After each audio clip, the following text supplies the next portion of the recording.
Baik, izin saya mulai. Baik, Bismillahirrahmanirrahim. Assalamualaikum warahmatullahi wabarakatuh.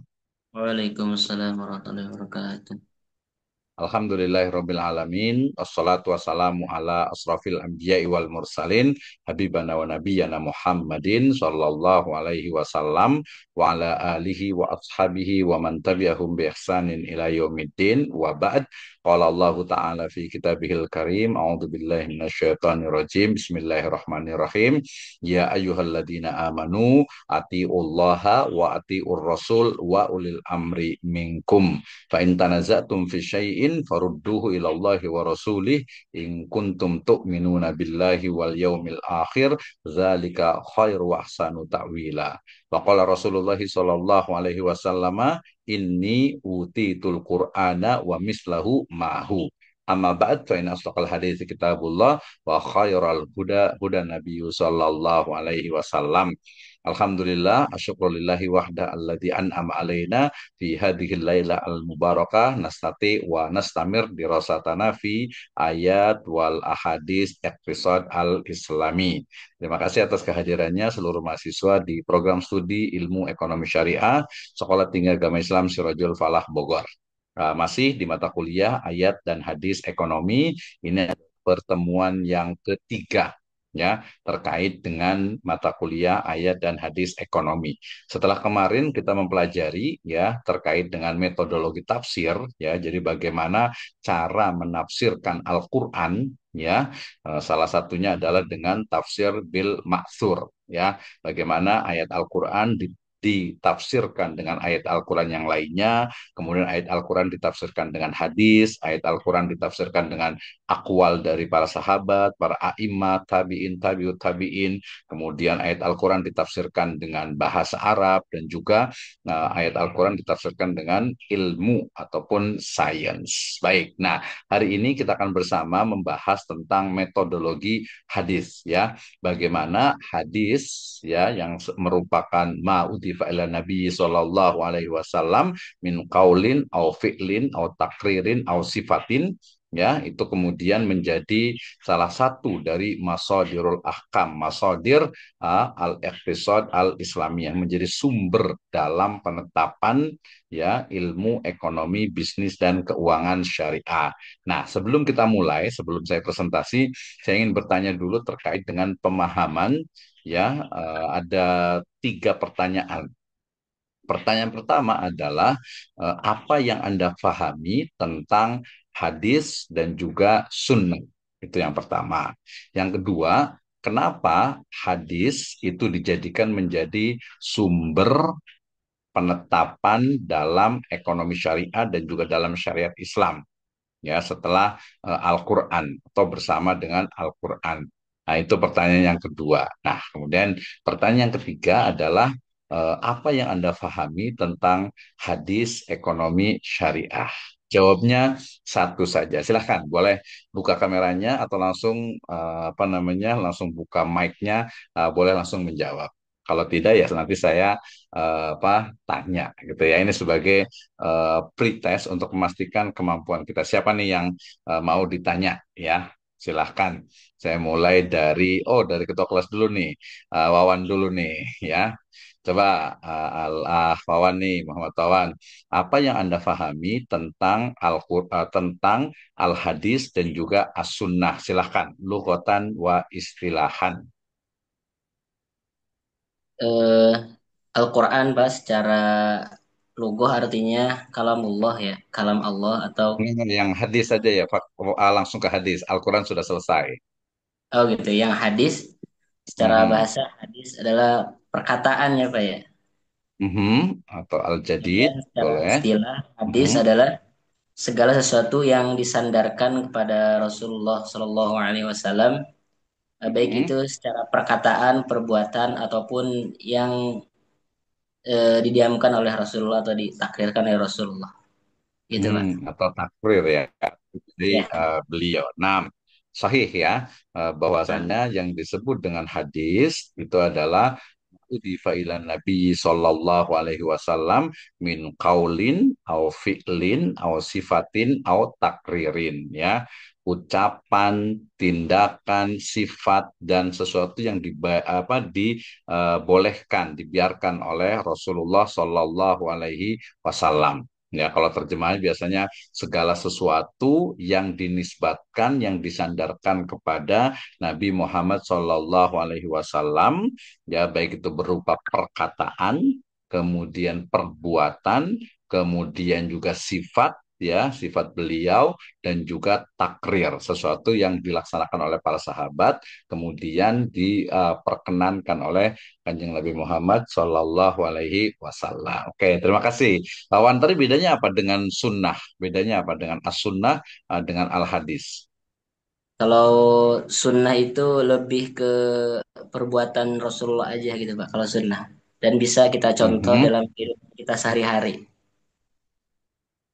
Oke, boleh juga atau as-sunnah fil lughatin bimakna al-asar. Jadi sunnah itu secara bahasa maknanya adalah ya peninggalan atau kebiasaan, ya. Biasa. Peninggalan dalam bentuk kebiasaan sehingga sunnah ini bisa jadi sesuatu sunnah dari orang-orang terdahulu.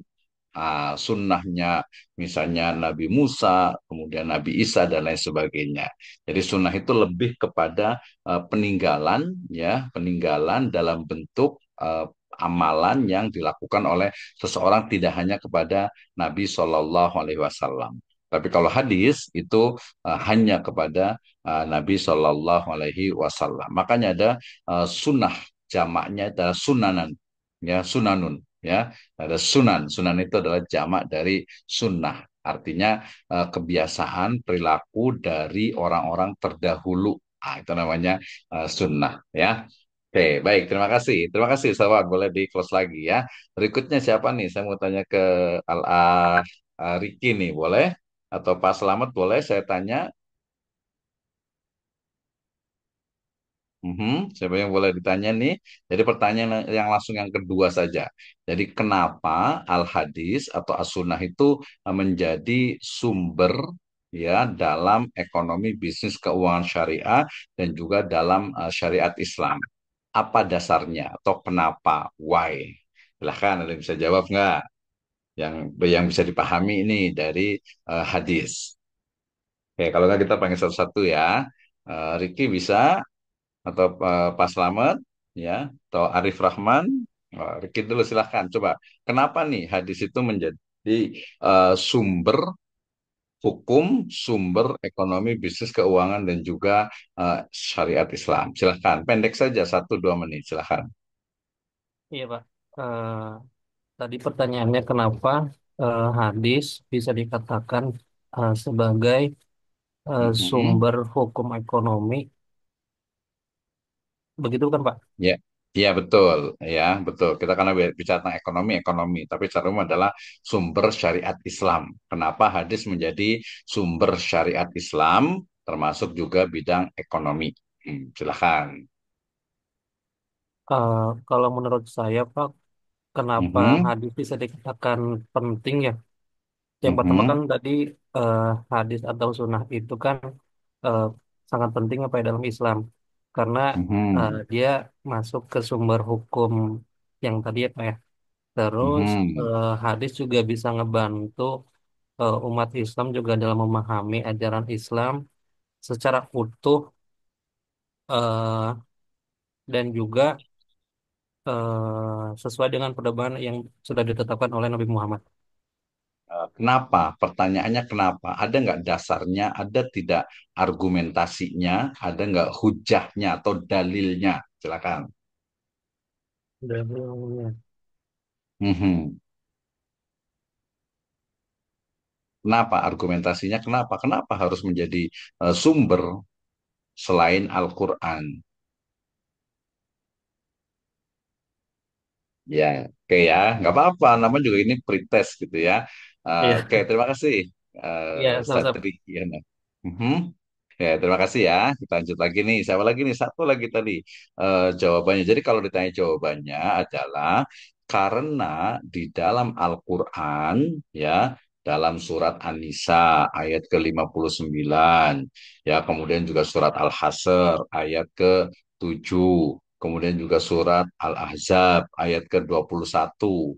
Itu menunjukkan bahwasannya sumber syariat Islam termasuk sumber ekonomi itu bukan hanya Al-Quran, tetapi juga Al-Hadis. Ya, tadi diantaranya surat An-Nisa ayat ke-59. A'udzubillahi minasyaitonirrajim. Bismillahirrahmanirrahim.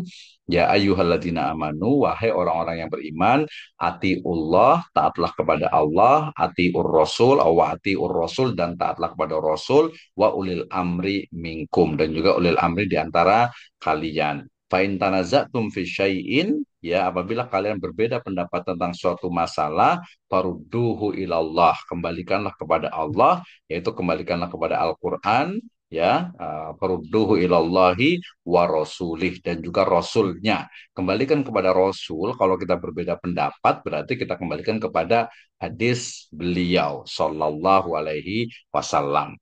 Ya, kemudian juga di surat Al-Jumu'ah, ya, yang sering kita dengar, A'udzubillahi minasyaitonirrajim, walladzi ba'asa fil ummiyina rasula minhum yatlu alaihim ayatihi wa yuzakkihim wa yu'allimuhumul kitab wal hikmah. Kan, jadi Allah Subhanahu Wa Taala melalui lisan Rasul SAW itu wa yu'allimuhumul kitaba wal hikmah. Al hikmah fi hadhil ayah bimakna as-sunnah awil hadis, ya. Jadi mengajarkan kepada mereka itu Alkitab, yaitu Al-Quran, wal hikmah, yaitu al hadis atau as-sunnah, ya. Kemudian juga di surat Al-Ahzab ayat 21 dikatakan a'udzubillahi minasyaitonirrajim, laqad kana fi rasulillahi uswatun hasanah.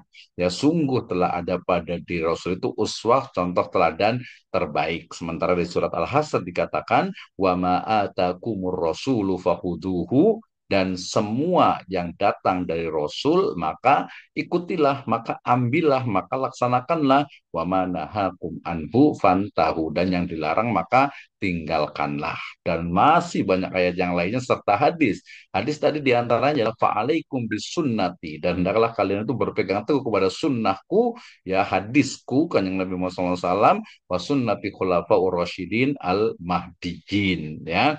Ya, dan juga sunnah dari khulafa ar-rasyidin Abu Bakar, Umar, Utsman, ya, kemudian Ali, ya, nanti ada Husain, ya, Hasan, ya. Nah, kemudian yang lainnya yang tadi dibahas, ya, ada 30 tahun, ya. Oke, kemudian hadis juga tadi ini utitul Qur'an wa mislahu ma'hu, banyak sekali ayat Al-Qur'an yang menunjukkan bahwasanya, ya, sumber hukum, sumber syariat Islam, sumber ekonomi, bisnis, keuangan, dan semua, ya, dimensi dalam Islam itu adalah Al-Quran dan juga hadis. Nah, dua itu. Setelah itu nanti baru nanti di mata kuliah usul fikih ada kias, ada ijma, ada istihsan, ada istishab, ada syar'u man qablana, ada qaulus sahabi, ada saddu dzari'ah, ada al-adah muhakamah. Itu kenapa Islam itu lengkap, karena memang, ya, ada dasar hukum, sumber-sumbernya, dan juga nanti ada dalilnya, adilahnya. Oke, terima kasih, ya. Nah, pertanyaan ketiga, karena tadi saya harus janji tiga kan, ya. Jadi pertanyaan ketiga tadi adalah apa nih pendapat Anda tentang hadis sebagai sumber dalam ekonomi syariah? Siapa yang mau jawab? Ya, Pak Slamet atau Arif atau Denny atau Amiruddin, ya, Suaib, ada Wulandari, Bahrudin, ada Muhammad Fuad Mansur, ada Haris Sucipto atau Muhammad Ubaidillah. Silahkan satu saja. Ya, siapa yang mau jawab nih? Krik, krik, krik, krik. Ya. Silakan, ayo, siapa yang mau jawab nih? Ya, sebelum nanti saya masuk ke materinya. Ya, jadi seperti tadi saya sampaikan bahwa walaupun kita itu belajarnya lewat online, ya, tapi jangan sampai, ya, pembelajarannya itu kesannya itu yang penting pasang nama gitu, ya, HP-na kamana, jalmana kamana gitu, ya. Jangan seperti itu, ya, sayang sekali gitu, ya, sayang sekali, ya. Kemudian juga kita karena ini sebagian juga hybrid, jadi kita harus memosisikan dan juga mengatur ataupun membiasakan beradaptasi dengan pembelajaran online ini. Silahkan, ada Hari Sucipto dan Ahwan tadi ini. Silahkan, siapa yang mau jawab? Boleh dua-duanya. Kenapa Pak? Baru masuk Ya, silakan, telepon. Ahwan. Pertanyaannya adalah, ya, apa yang Anda pahami tentang hadis sebagai sumber ekonomi syariah? Silakan. Atau pertanyaan agak susah kali ya. Apa pendapat Anda mengenai hadis sebagai sumber dalam ekonomi syariah? Ya, gimana? Ahwan mau komentar kan nih? Atau Pak, oh jadi Pak Hari ya. Haris Dicipto mau komentar silahkan. Sebelum kita masuk nih, atau yang lain juga boleh. Kawan juga boleh mau jawab lagi, atau Ricky, ya. Heeh. Atau yang lainnya silahkan. Jadi intinya tuh nanya gini aja deh, simpelnya itu. Kenapa sih kita harus belajar hadis ekonomi syariah? Ya, itu aja deh. Ya, kenapa kita harus belajar hadis ekonomi syariah? Tadi kan ayatnya sudah, sekarang hadisnya. Nanti gabungan ayat dan hadis ekonomi syariah. Silahkan, coba yang menjawab nih. Wulandari mungkin, ya, atau tadi siapa? Satu lagi yang akhwat, Alma kemana Alma nih ya? Nah, mungkin sinyalnya kali ya. Silahkan, siapa yang mau jawab nih? Ya, oke. Jawabannya jadi atau iya jawaban atau pertanyaan tadi kenapa sih kita harus belajar hadis ekonomi syariah gitu kan ya? Nah, silakan. Siapa yang mau jawab nih? Ayo, Saya Pak boleh. jangan lama. Ya, boleh Hadis, Wawan silakan. hadisnya apa Qurannya Pak? Hah? Hadisnya apa Qurannya Pak? Dua-duanya boleh. Oh Pendapat gitu. sendiri malah sebenarnya sih Oh gitu. didukung dengan Al-Quran atau hadis boleh. Heeh. Karena kenapa kita harus belajar ayat-ayat tentang ekonomi syariah terutama. Dan hadis juga, ayat dan hadis. Karena pertama di dalam Al-Quran itu atau kita sendiri ya atau Mhm. kebanyakan di masyarakat itu apa namanya banyak yang terjerumus ke dalam harta-harta yang memang dilarang oleh Allah. Contohnya riba, Mhm. goror dan maisir kayak gitu, Pak. Dan salah satu apa namanya tujuan kita belajar ekonomi syariah yaitu tadi kita minimal untuk diri kita kita bisa menghindari harta-harta atau penghasilan kita itu tidak ada ribanya gitu Pak. Kita berusaha itu karena memang dalam Al-Qur'an seperti yang Bapak jelaskan di awal pertemuan itu tentang riba di Al-Baqarah ayat 275 Pak ya. Kan ya 275, 29 sampai Ayat 281 lain ya. Mhm. 281 juga ada. Bahwasanya orang-orang yang akan mengambil riba itu tidak dapat berdiri ya, melainkan seperti Mhm. berdirinya Mhm. orang yang kerasukan setan katanya gitu Pak di Al-Baqarah ayat Mhm. Betul. 27 itu kan ya. Nah, 29. kemudian 275. Mhm. 275 ya. Mhm. Kemudian di dalam hadis juga yang sering Bapak itu cuman hafal belum hafal hadisnya Pak, baru hafal artinya kan. Apa? Siapapun yang makan riba, yang jadi apa namanya, jadi Penulisnya, saksinya, kemudian yang saksinya. menyebarkannya dan lain sebagainya Mhm. itu kena semuanya, Pak. Jadi ngeri gitu kan kalau misalkan kita nggak belajar tentang ekonomi syariah kayak gitu, Pak. Jadi kita minimal menghindari untuk diri kita dan mudah-mudahan bisa juga untuk orang lain seperti itu, Pak. Oke, Terima kasih, terima Pak. kasih Wawan ya, Muhammad Wawan nih. Ini pentingnya kita belajar ya. Pertama, ini pentingnya kita belajar. Yang kedua adalah pentingnya interaksi dalam pembelajaran. Ya, kalau saya ngomong sendiri ya saya yang pinter sendiri gitu ya. Saya nggak bisa mengukur nih kemampuan mahasiswa sampai di mana. Makanya kalau offline selalu saya tanya satu-satu wajib gitu ya. Sehingga kalau saya bertanya apa pendapat Anda tentang ayat ataupun hadis ya tadi ekspresinya adalah hadis apa pendapat Anda tentang hadis ekonomi syariah kenapa kita harus harus belajar hadis bidang ekonomi syariah maka jawabannya adalah karena kita itu belajar ekonomi dan ekonominya itu adalah syariah, makna syariah di situ adalah Islam, Islamic economic ya, atau ekonomi Islam. Karena ekonominya itu adalah Islam atau syariah, maka Islam atau syariah itu tentu ada sumbernya. Sumbernya adalah ya Al-Quran, hadis, dan dalil hukum yang lainnya.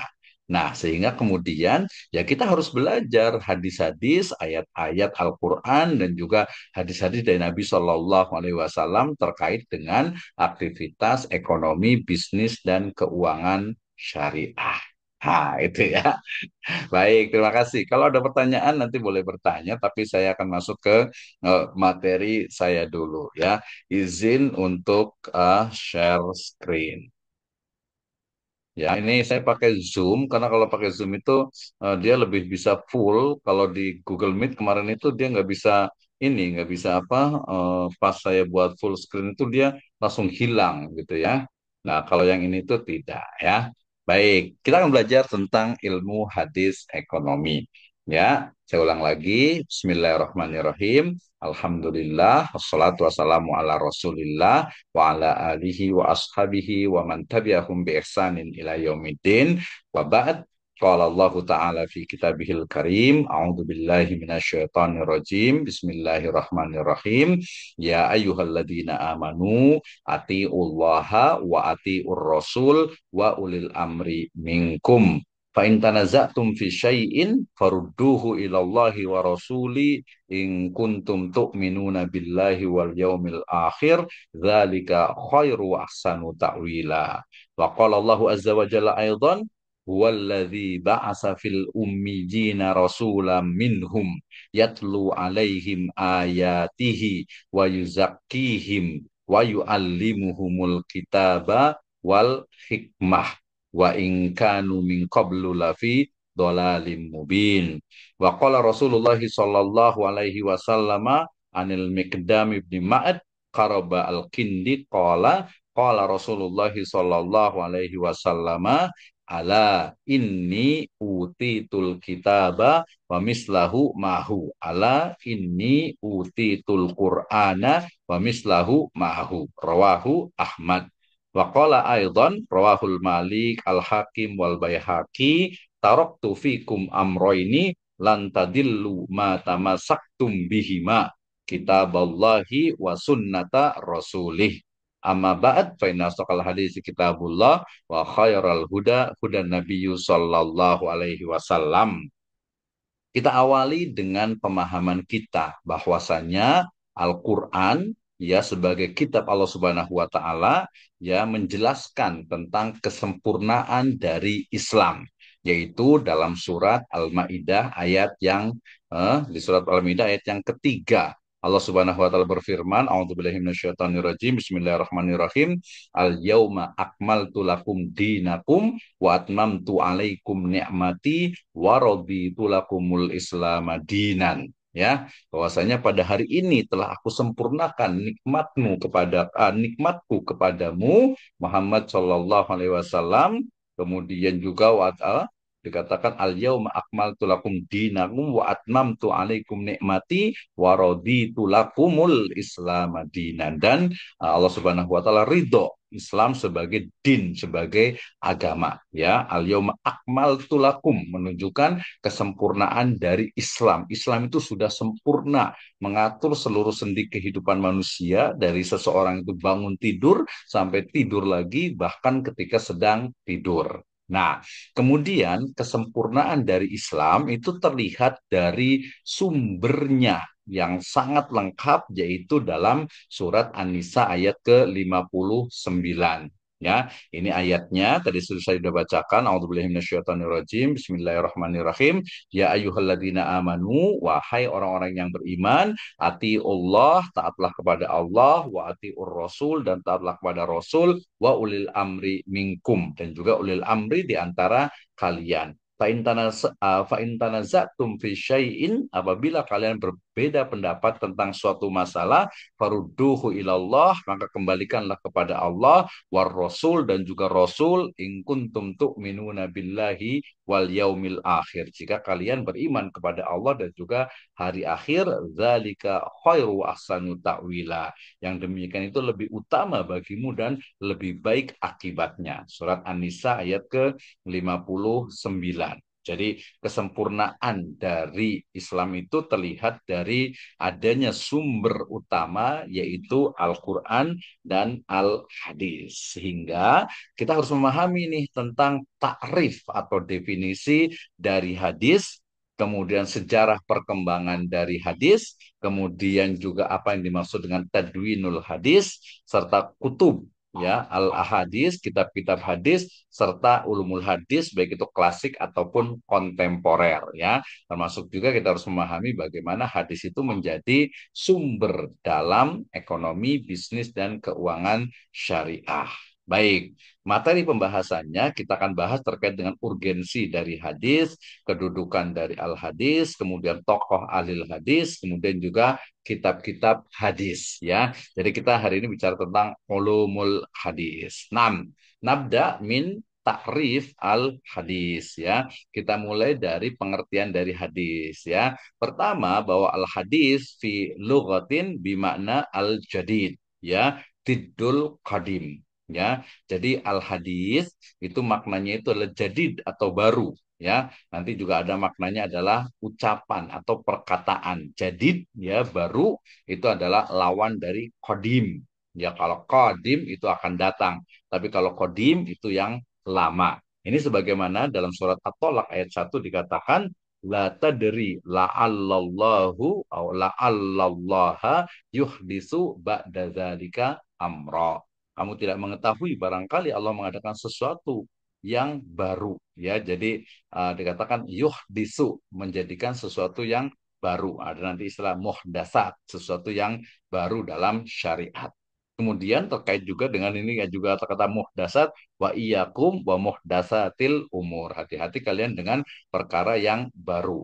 Atau mungkin juga yang kedua, al-hadis juga bermakna kabar atau cerita atau khobar. Ya, diantaranya adalah surat Toha ayat 9, hal ataka hadisu Musa. Ada hadisu Musa artinya kisah, ya, tentang Nabi Musa, kabar tentang Nabi Musa.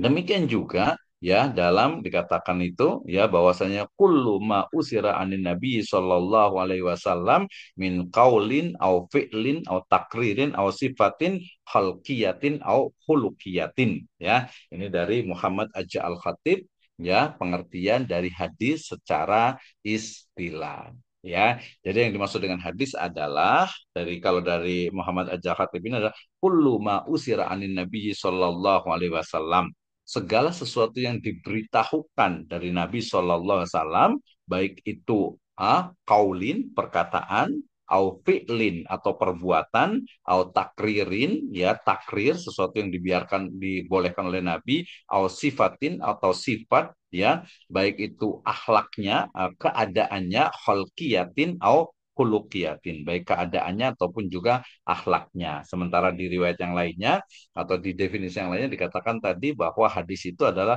ma'udhifa ilan nabi sallallahu alaihi wasallam min qaulin au fi'lin au takririn au sifatin, ya, segala yang disandarkan dinisbatkan kepada Nabi sallallahu alaihi wasallam, baik itu perkataan, perbuatan, takrir, dan juga sifat beliau, ya, atau dalam bahasa Indonesia lebih mudah, jadi seluruh perkataan, perbuatan, takrir, dan juga sifat dari Nabi Shallallahu Alaihi Wasallam itu adalah al hadis, ya, jelas sekali. Nah, kemudian kenapa kita harus belajar hadis? Ini jawabannya, ya, karena hadis itu adalah wahyu, firman dari Allah Subhanahu wa Ta'ala. Ini sebagaimana dalam surat An-Najm ayat yang ke-3 sampai ke-4.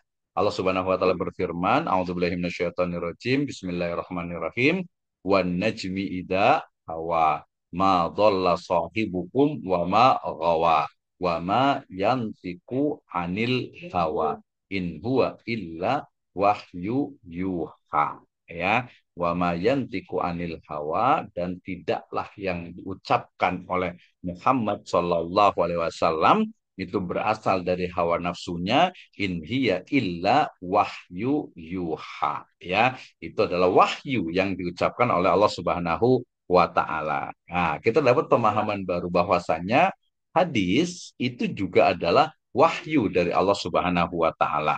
Kalau Al-Qur'an, ya, lafaz dengan maknanya itu datang dari Allah Subhanahu wa taala. Sementara kalau hadis, lafadznya dari Nabi Shallallahu alaihi wasallam, tetapi maknanya itu dari Allah Subhanahu wa taala. Kenapa? Karena Nabi Shallallahu alaihi wasallam itu tidak pernah berdusta. Wa ma yantiqu anil hawa. Beliau itu tidak pernah berbicara berasal dari hawa nafsunya. Semua yang diucapkan beliau itu adalah wahyu dari Allah Subhanahu wa taala, ya. Dan hadis itu memiliki fungsi, ya, bagi Al-Qur'an, ya, mulai dari menjelaskan yang global, kemudian juga merincikan sesuatu yang am, ya, mengkhususkan sesuatu yang sifatnya itu mungkin apa, umum, ya, nanti juga menetapkan hukum baru atau hukum yang tidak disebutkan di dalam Al-Qur'an.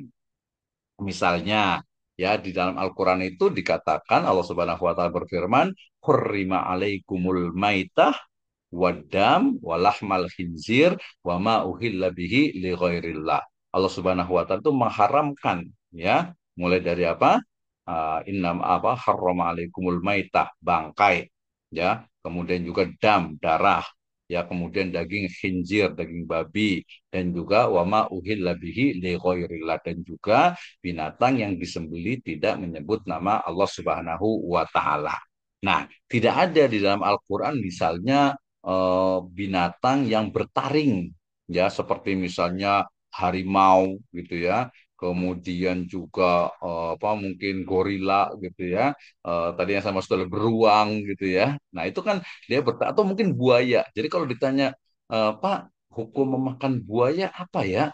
Nah, buaya itu kan mungkin kalau buaya laut gitu, ya. Buaya kan tinggal di laut, bahwa apa dikatakan bahwa laut itu adalah apa?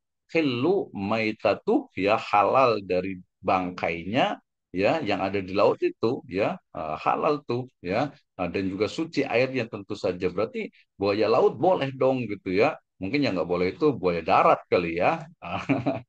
Ternyata tidak ada tuh di dalam Al-Quran tentang buaya, ya, haramnya buaya gitu, ya. Tapi ternyata kita temukan di dalam Al-Hadis, ya. Jadi hadis itu bisa menetapkan, ya, hukum yang tidak ada di dalam Al-Quran. Bukan bertentangan, tetapi melengkapi. Kenapa? Karena tadi yang disampaikan oleh Nabi itu adalah apa? Adalah wahyu.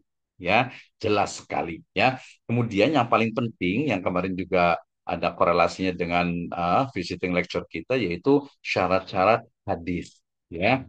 Jadi hadis itu bukan hanya istilahnya itu semua bisa dipakai, ya. Kenapa? Kita akan lihat, ya. Jadi ada hadis yang ada syarat untuk menjadi sumber dalam Islam, sumber dalam ekonomi syariah.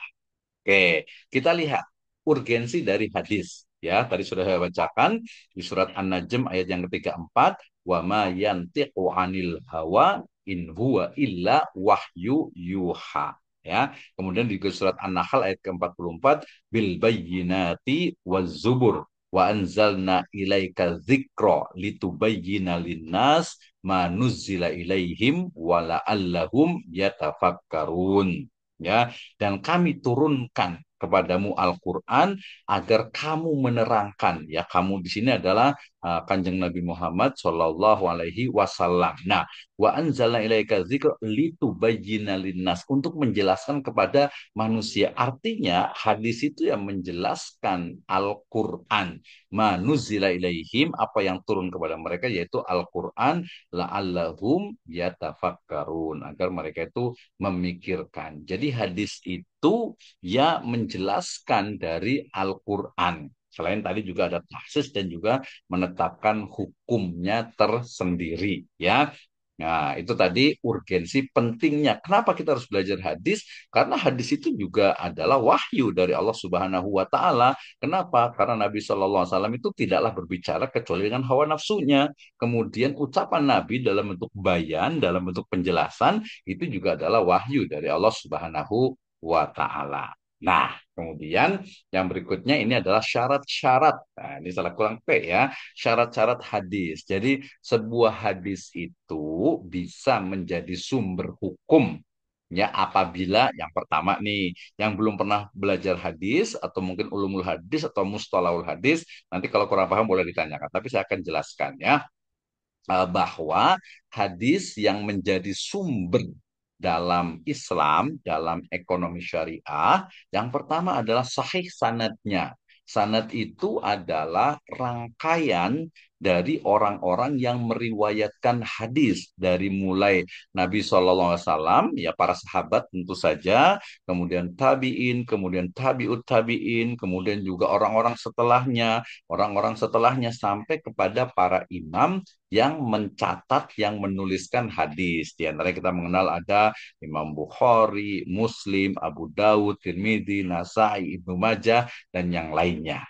Ya, nah jadi sanad itu urutannya, rangkaiannya. Ya, jadi misalnya seperti apa ya? Yang paling mulia tadi, ya Nabi ya bersabda kepada para sahabat. Sahabat menceritakan kepada tabiin ya atau kepada sahabat yang lainnya dulu, baru kepada tabiin, muridnya para sahabat. Dari tabiin itu menceritakan lagi kepada tabiut tabiin, ya sampai kepada pengikutnya lagi, kemudian kepada orang lain, kemudian orang lain sampai kepada nanti ya imam para pengumpul hadis.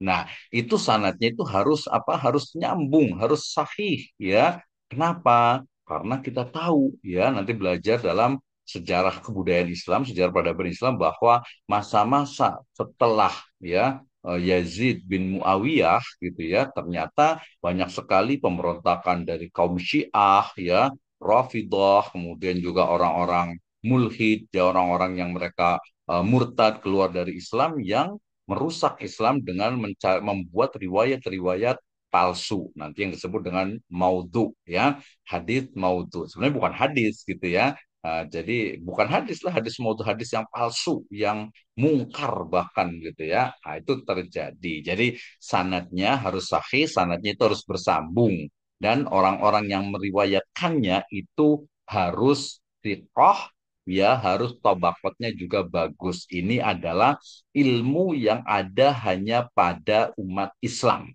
Ya, jadi hadis itu diriwayatkan dari orang-orang yang sikoh itu orang yang terpercaya, gitu ya, dan itu ada nanti dalam ilmu rijalul hadis. Ah, penting sekali itu ya. Baik, itu yang pertama. Yang kedua, bahwa matan dari hadis itu tidak bertentangan dengan Al-Quran dan juga riwayat yang lainnya. Boleh juga kita tambah, matanya itu tidak bertentangan dengan logika, dengan ya akal manusia yang baik, yang fitrah kullu mauludin yuladu alal fitrah gitu ya. Nah, nanti akan banyak sekali kita temukan gitu ya. Banyak riwayat-riwayat yang oh ini kayaknya nggak masuk akal nih ya atau ini kok bertentangan dengan ayat Al-Quran yang lainnya dan sebagainya. Nah, kemudian nanti ada faidah dari hadis ya. Dari hadis ini ya hadis itu apa? Hadis itu adalah seluruh ya ucapan, tindakan, perilaku, sifat dan juga takrir Nabi Shallallahu Alaihi Wasallam. Ya, jadi ada sifatnya i'tiqadi, ya ada yang sifatnya itu akidah dalam hadis itu. Misalnya dikatakan apa min asrotis saat tanda-tanda dari kiamat yang mau datang. Ya Nabi SAW pernah bersabda bahwasanya asrotus saat tanda-tanda kiamat itu adalah antalidal ammatu robbataha apabila seorang budak ya melahirkan ya tuannya ya kemudian wa antara khufatan uratan alatan ria'an nas yatatawwaluna fil bunyan. Kemudian kalian lihat seorang pengembala kambing yang berlomba-lomba ya dalam membangun tingginya gedungnya atau rumahnya atau bangunannya. Itu adalah tanda-tanda dari kiamat. Itu i'tiqadi. Atau mungkin dikatakan juga riwayat-riwayat tentang mulai dari padang mahsyar, ya tentang fitnatul qabr, siksa kubur, ya kemudian tentang surga neraka itu masuk ke dalam i'tiqadi. Ya, selain itu juga ada yang amali, ya yang harus diamalkan. Misalnya Nabi SAW pernah bersabda bahwasanya ya naha Rasulullah SAW, Rasul melarang tentang apa? Baik najas, jual beli sistem najas atau jual beli dengan gharar, ya, atau mungkin tadi melaknat ya pelaku riba yang memberi makan riba, kemudian juga penulisnya, kemudian dua orang saksinya sawa gitu, atau mungkin juga Nabi pernah bersabda la yahtakiru illa khatiun, ya. Nabi SAW itu melarang ya untuk melakukan ikhtikar, penimbunan, ya, dan tidaklah orang yang menimbun itu kecuali dia berdosa. Artinya dosa kalau melakukan penimbunan, ya. Ada juga nanti hadis yang sifatnya itu fadilah atau keutamaan.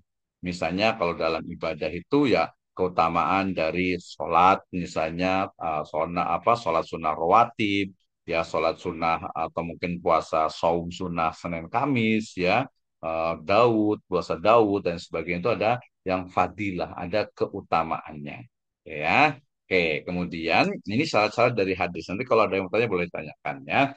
Tokoh ahli hadis ini banyak sekali nih, dari kalangan sahabat itu ada Abu Hurairah, ada Aisyah binti Abu Bakar, nanti ada Abdullah bin Mas'ud, banyak sekali, ya, banyak sekali. Kemudian ada tabiin, dari kalangan tabiin itu murid-muridnya para sahabat itu ada Sa'id bin Musayyab, termasuk juga Abu Hanifah, pendiri mazhab Hanafi. Ya, kemudian tabiut tabiin itu ada Imam Malik, ya. Imam Malik, ya, seorang imam Haramain, Imam Hijaz, beliau tinggal di Madinah, dan juga Syihabuddin Az-Zuhri. Nanti Syihabuddin Az-Zuhri ini yang pertama kali mengumpulkan hadis, dituliskan menjadi satu kumpulan hadis yang disebut dengan tadwin. Kenapa? Karena di awal di masa Nabi SAW itu ya bahkan ya ada yang namanya dikatakan Nabi pernah bersabda waktu itu, la taktubu anni syai'an siwal Quran. Jangan kalian menulis dariku selain ya Al-Quran. Ya, wa may yaktub, siapa saja yang menulis hendaknya menghapusnya. Ya, ini para ulama menyebutkan ini terjadi di awal ya turunnya Al-Quran. Jadi jangan sampai nanti antara Al-Quran dengan hadis itu tercampur, sehingga di awal ya kenabian itu larangan untuk menuliskan hadis karena jangan sampai tercampur dengan Al-Quran. Setelah Al-Quran itu lengkap 30 juz, kemudian ya dibolehkan untuk menuliskan hadis, sehingga mereka sebagian besar itu meriwayatkannya atau diucapkan, ya, diriwayatkan, dihafal, diingat-ingat, ya. Nah, ini yang paling penting nih, teman-teman semuanya yang belum paham. Kalau yang sudah paham, nanti akan semakin ingat. Lihat, jadi struktur hadis itu, ini saya ambil hadis riwayat Muslim dalam Sahihul Muslim. Lihat, yang warna merah itu adalah sanad. Hadasana Ubaidullah ibni Mu'ad, ya, telah menceritakan kepada kami Ubaidullah bin Mu'ad. Hadasana Abi, telah menceritakan kepada kami Abi, ayahku. Siapa ayahnya? Ayahnya berarti ya Mu'ad, karena Ubaidillah kan bin Mu'ad. Kemudian Hadasana Asim, telah menceritakan kepada kami Asim. Wahwa ibnu Muhammad bin Zaid bin Abdullah bin Umar. Ya, Asim itu adalah ibnu Muhammad bin Zaid bin Abdullah bin Umar. Ya, ini keturunan dari Umar bin Al-Khattab. An abihi, dari ayahnya. Siapa berarti ayahnya? Muhammad bin Zaid, ya. An abihi, ya, dari ayahnya Muhammad bin Zaid. Qala, ya, berkata, qala Abdullah, berkata Abdullah. Siapa nih kira-kira nih? Ya, Abdullah bin Umar, ya. Abdullah bin Umar, salah satu sahabat kecil Nabi, ya. Ya, dikatakan qala, ya, siapa? Qala Abdullah, berkata Abdullah bin Umar, qala Rasulullah sallallahu alaihi wasallam, telah berkata Rasulullah sallallahu alaihi wasallam, ya. Yang merah itu adalah namanya itu sanad, ya, menceritakan nanti ada menggunakan kata hadasana, ada menggunakan kata-kata akhbarona, ya, atau juga menggunakan katabna gitu, ya. Nah, itu nanti dalam ilmu hadis secara detail, kita tidak detailkan di sini gitu, ya. Nah, kemudian Setelah akhir dari sanad, itulah yang disebut dengan matan. Matan itu adalah isi dari hadis yang merupakan sabda dari Nabi Shallallahu Alaihi Wasallam. Bisa sabda, ya, bisa ucapan beliau. Sabda itu ucapan, ya, ucapan beliau. Kemudian juga tadi ada amalan beliau. Kalau amalan beliau berarti sahabat melihat, misalnya Ra'aitun Nabi sallallahu alaihi wasallam, ra'aitun Nabiyya sallallahu alaihi wasallam wada'a yadaihi ala sadri.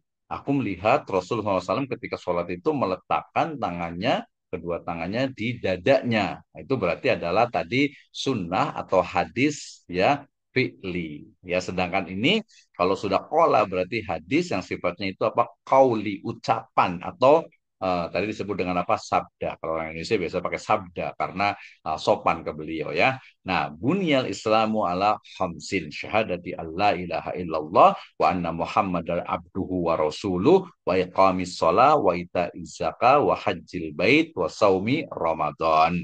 Ya, Islam itu dibangun atas 5 perkara.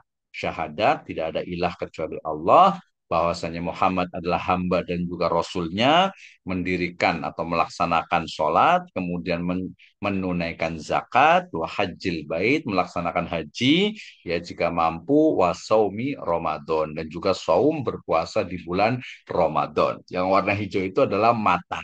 Hadis riwayat Muslim. Hadis diriwayatkan oleh Muslim. Jadi Imam Muslim mencatat hadisnya dari Ubaidullah, dari Mu'ad, dari Asim, dari ayahnya, dari Abdullah bin Umar. Itulah, ya, sanad. Sedangkan rawinya, rawi itu adalah orang yang meriwayatkan hadis. Ya, di situ tadi ada Abdullah, ada Mu'ad, ya, kemudian ada Zaid, ada Abdullah bin Umar, ya, itu adalah rawinya. Orangnya harus yang jujur, yang sikoh, yang amanah, dan di antara mereka itu harus bertemu. Ya, jangan sampai nanti salah satu dari rawi ini ada yang meninggal terlebih dahulu, ya, atau mungkin tidak ketemu di zamannya. Itu nanti biasanya disebut dengan hadis yang mungkin dhaif atau lemah, gitu, ya. Atau mungkin ada yang loncat dari tabi'ut tabi'in langsung ke Nabi. Itu namanya hadis mungqati. Itu ada di ilmu mustalahul hadis, ya. Jadi hadis itu bukan hanya langsung buniyal Islamu ala khamsin, tidak, ya. Dalam Sahihul Bukhari, dalam Sahihul Muslim, itu lengkap hadasana, hadasana, akhbarona, dan seterusnya. Ya, itu adalah ilmu emas, ya, keistimewaan dari umat Islam, yaitu ilmu hadis. 6. Ini struktur hadis tadi, ya. Jadi sanadnya itu adalah rangkaian perawi, perawi itu yang meriwayatkan hadis. Matan adalah isi hadis, yaitu sabda Nabi Muhammad Shallallahu Alaihi Wasallam. Kemudian muharris adalah ahli hadis yang menulis hadis tersebut dalam kitabnya. Ada Imam Bukhari, Muslim, Abu Dawud, Tirmidzi, Ibnu Majah, Baihaqi, Tobroni, dan yang lainnya. Ada kutubus sittah, ada kutubus tis'ah, ada kitab sunan, ada kitab musnad, ya, mustadrak, al-hakim, dan yang lainnya. Ya, itu dalam ilmu hadis. Yang pasti struktur hadis tahu lah. Ada sanadnya, ada matannya, ada mukharrijnya. Yang merah itu adalah sanadnya, orang-orang yang namanya rawinya. Yang hijau ini adalah matannya, ya, sabda Nabi. Hadis riwayat Muslim itu adalah mukharrijnya, orang yang mengeluarkan hadis, yang mencatat, ya, maksudnya itu. Oke. Nah, ada tadi kalau itu hadis, sekarang ilmu hadis, ya. Ilmu hadis itu adalah ilmun yubhasu fihi an kaifiyati ittisalil hadisi bi Rasulillahi min haitsu ahwali ruwatihi dobton, ya, wa adalatan, wa min haitsu kaifiyati sanadi ittisalan wa intiqaan wa ghairi dzalik. Jadi ilmu yang membahas cara persambungan hadis sampai kepada Rasul dari segi hal ikhwal para perawinya, menyangkut kedobitannya, artinya amanahnya, jujurnya, ya, bisa dipercayanya, dan keadilannya, dan bersambung serta terputusnya sanad dan sebagainya. Ini di Imam As-Suyuti, ya. Kemudian mustalahul hadis al ilmu alladhi yubhasu fihi mimma talaha alaihil muhaddisuna wa ta'arafuhu fima bainahum. ilmu yang menerangkan pengertian-pengertian istilah-istilah yang dipakai oleh para ahli hadis. Ini Ibnu Shalah yang menyebutkannya. Jadi ada ilmu hadis, ulumul hadis, ada mustalahul hadis, ada ilmu riwayah, ada ilmu diroyah, ada rijalul hadis, ada ilmu tabaqat, ada fiqhul hadis. Ya, begitu luasnya ilmu hadis. Ya, ini lebih dari satu semester, bahkan satu prodi tersendiri, gitu ya. Pembagian ilmu hadis, tadi saya sudah sebutkan, ada namanya ilmu hadis riwayah. Ya, ilmu hadis riwayah ini adalah ilmu yang mempelajari tentang apa? Penyampaian seorang rawi kepada rawi yang lainnya, pemeliharaan hadisnya, bentuk hafalannya, penulisan dan pembukuannya. Jadi lebih kepada ilmu riwayah itu adalah teknis dalam ilmu hadis. Ilmul hadisul khasun biriwayatin huwa ilmun yu'rafu bihi aqwalur Rasulillahi sallallahu alaihi wasallam wa af'aluhu wa ahwaluhu wa riwayatuha wa dhabtuha wa tahrirul alfaziha wa tahriru alfaziha. Ya, ini ilmu hadis riwayah. Ya, kemudian ada ilmu hadis diroyah tadi ya. Nanti slide-nya saya kirimkan, tenang saja. Wa ilmul hadis si khasu bidiraya ilmun yu'rafu minhu haqiqatur riwayati wa syurutuha wa anwa'uha wa ahkamuha wa halur ruwati wa syurutuhum wa asnaful marwiyati wa ma yata'allaqu biha. Ilmu hadis diroya, ilmu yang betul untuk mengetahui hakikat riwayat, syarat-syarat, macam-macam dan hukumnya, keadaan para rawi, syarat mereka, jenis yang diriwayatkan dan segala sesuatu yang berhubungan dengannya. Jadi ilmu riwayat pada riwayatnya, ya, kontennya, ya. Sementara kalau ilmu diroyahnya itu adalah dari sisi tadi teknis untuk sampainya suatu hadis, ya. Ini diroyah, ya. Dikatakan kalau Muhammad Al-Fatih menyebutnya dengan dengan majmu'atul qawaidil masailil lati yu'rafu biha halur rawi wal marwiji min haisul qabuli warad. Ya, ilmu tentang kumpulan kaidah-kaidah dan masalah-masalah untuk mengetahui keadaan rawi, marwi yang diriwayatkan dari segi diterima atau ditolaknya, ya. Ada ilmu riwayah, ada ilmu diroyah, gitu ya. Oke, kemudian ini pembagian ilmu hadis ya. Mulai dari hakikat riwayatnya, syarat riwayat, macam-macam riwayat, hukum riwayat, ini perlu dipahami tadi. Jadi hadis itu kita mesti lihat dia harus sahih ya. Sahihnya itu apa? Ya dari lihat dari rawinya, ya dari riwayat apa? Dari riwayatnya, ya dari macam-macam syarat mereka, ya termasuk juga jenis yang diriwayatkan. Ya apakah dia mutasil, bersambung atau mungkoti atau terputus ya, dan yang lainnya. Objek pada ilmu hadis diroya itu ada tadi segi persambungan sanad, ittisalus sanad, kemudian segi keterpercayaan dari sanad, sikotus sanad, ya. Kemudian tujuannya adalah untuk mengetahui hadis yang makbul, ya. Hadis yang makbul, diterima doa makbul, ya, sebagai dalil atau untuk diamalkan, ya. Dan yang mardud, yang ditolak. Jadi kita mesti belajar nih ilmu diroyah, ya, dan juga ilmu riwayahnya, dua-duanya, ya. Topik pembahasannya ini membahas tentang hadis sahih. Kemarin udah tahu ya, ada hadis sahih, ada hadis hasan, ada doif ya, bahkan ada riwayat yang maudhu, yang palsu gitu ya.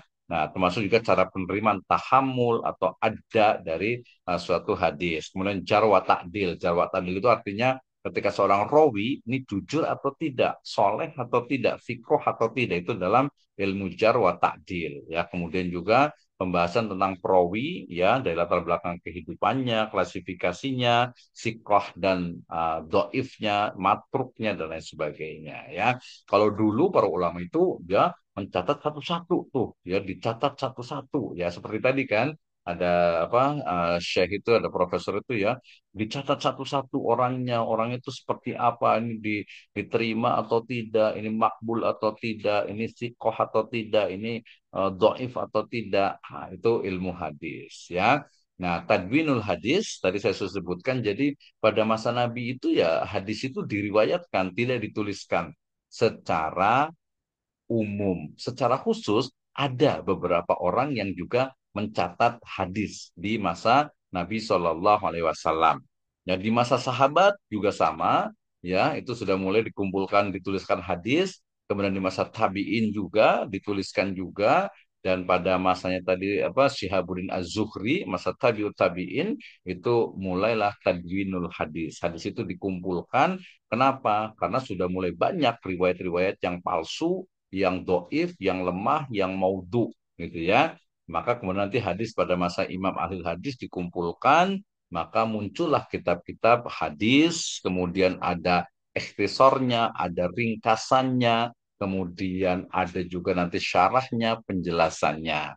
Amal hadis fi asril wahyi wat takwin di asri Nabi Shallallahu Alaihi Wasallam, itu kita melihat bagaimana Nabi SAW itu sebagai hakim sehingga jelas ya langsung menjadi Nabi. Stimulus Nabi juga untuk menghafal dan menyebarkan hadis, hadisu ya, maka riwayatkanlah dariku. Tadi latak tubuh anni wal Quran wa mayaktub fal yamhu ya fahadisu anni ya, maka hafalah dariku dan sebarkanlah. Kemudian nanti ada metode penyampaian hadis dan beberapa sahabat juga menuliskan hadis ya. Ini metode Nabi dalam menyampaikan hadis ya, dalam pengajaran-pengajaran ya, atau mungkin juga beliau mendiktekan, misalnya ketika terjadi Fathu Makkah ya, dikatakan salah satu sahabat yaitu Abu Syad ya, beliau itu kadang ingatannya itu suka lupa gitu ya, mungkin karena faktor usia, sehingga beliau sama-sama bersabda, uktub li Abi Syah ya, tuliskanlah hadis itu untuk kepada Abu Syad itu agar diingat-ingat gitu ya. Nah, ada juga yang ketiga, beliau itu mempraktikkan secara langsung di depan para sahabat, misalnya ketika cara berwudu ya, ketika sholat dikatakan apa ya, solu kama ro'aitumuni sholli ya, sholatlah sebagaimana kalian melihat aku sholat ya. Kemudian kalau di apa haji itu dikatakan apa, khudu anni manasikakum ya, ambillah dariku dari Nabi SAW itu apa, manasik haji kalian ya. Nah, ini berarti langsung dipraktekkan oleh Nabi. Kemudian juga tadi melalui beberapa majelis tempat pengajian ya, misalnya kita ingat tuh bagaimana kisah tentang ya datangnya malaikat Jibril ya, yang kepada Nabi ketika bainama nahnu julusun inda Rasulillah sallallahu alaihi wasallam ittala'a alaihi ya rojulun ya, ketika kami para sahabat itu sedang duduk bersama Nabi, tiba-tiba ada seorang laki-laki datang, bayadus siab ya, bajunya itu putih, pakaiannya itu putih ya, sawadus syar, rambutnya itu hitam ya, kemudian apa, duduk di depan Nabi, bahwa doa kafaihi ala fahidaihi, meletakkan ya kedua telapak tangannya di kaki Nabi, kemudian berkata ya, orang laki-laki itu berkata, ya Muhammad akhbirni anil iman ya, maka Nabi SAW bersabda, al-iman antuk minu billahi wa malaikatihi wa kutubihi wa rusulihi wal yaumil akhir wa tu'minu bil qadari khairihi wa syarri. Sodakta, ya kamu benar. Ya, kemudian para sahabat heran. Dia nanya kok dia membenarkan. Lagi mahwal Islam. Islam itu adalah dikatakan apa? Islamu anta syari'a la ilaha illallah wa anna Muhammad Rasulullah wa iqamis shalah wa ita'iz zakah wa tasumu ramadan wa tahujjal bait man istata'a ilaihi sabila. Qala sodakta. Ya, sampai kepada tadi asratus, nah itu riwayat di ya tentang apa hadis riwayat yang kedua dari hadis Arba'in An-Nawawiyah ya, termasuk beliau itu juga dengan apa menyampaikan kepada sahabat tertentu ya, misalnya ketika beliau itu membonceng dari Abdullah bin Abbas ya, dikatakan ya gulam inni u'allimuka kalimat ikfadillah yakfadka ikfadillah tajidhu tujahaka idza sa'alta fas'alillah wa idza sta'anta fasta'in billah, dan yang lainnya banyak sekali ya. Kemudian juga ada juga melalui ceramah pidato di tempat terbuka ketika Haji Wada, ketika Fathu Makkah gitu ya.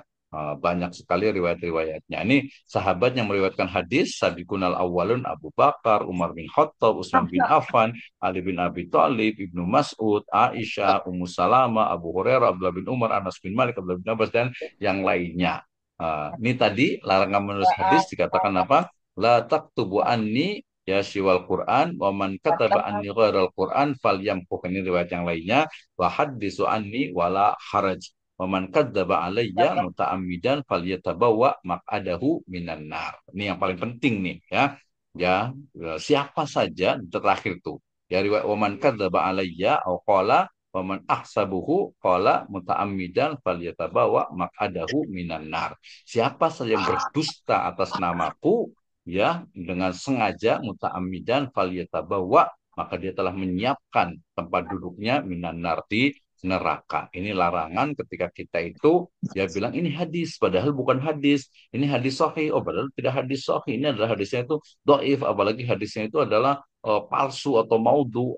Itu bukan hadis. Nah, ini pentingnya untuk kita mengetahuinya. Ya, ini di antara sahabat yang menurutkan hadis ada Jabir radhiyallahu anhu, ya, kemudian juga ada Zaid bin Arqam radhiyallahu anhu juga, ya, dari Anas bin Malik. Penulis hadis abad kedua ada Imam Malik tadi, kemudian Imam Syafi'i rahimahullah dengan kitabnya Ar-Risalah dan juga Al-Um. Kemudian juga abad ketiga ada Imam Ahmad, ada Bukhari, Muslim, Sunan Tirmidzi, Sunan Abu Dawud ya. Kemudian muncul kitab Ikhtilaful Hadis karya Imam Syafi'i. Ya, muncul juga nanti Ahmad bin Hambal, ada Ishaq ibnu Rahawai, ada Ali bin Al-Madini, ada Yahya bin Ma'in dan yang lainnya. Ini guru-guru dari Imam Bukhari ya. Penulisan hadis abad yang keempat ya muncul kitab Mustalahul Hadis, ada Al-Mustadrak Imam Al-Hakim, kemudian ada kitab Al-Mustakhrajat, ada kitab Al-Ma'ajim ya, kemudian juga nanti penulis abad ke-6 itu ada Ibnu Jauzi dengan Al-Mawdu'at ya, kemudian juga ada Umdatul Ahkam karya Imam Abdul Ghani Al-Maqdisi ya, kemudian abad ke-7 sampai 9 itu ada Gharibul Hadis ya, ada Takhrij Hadis Ibnu Hajar Al-Asqalani ya, kemudian juga ada kitab Zawaid ya, Ghayatul Maqsud fi Zawaid Al-Musnad Imam Ahmad ya, ada Al-Jawami ya. Ini abad yang ke ini abad yang ke-17. Oke, sebentar. Oke ya. Nah, sampai di sini, ini yang di Indonesia juga banyak nih penulisan tentang ini ya.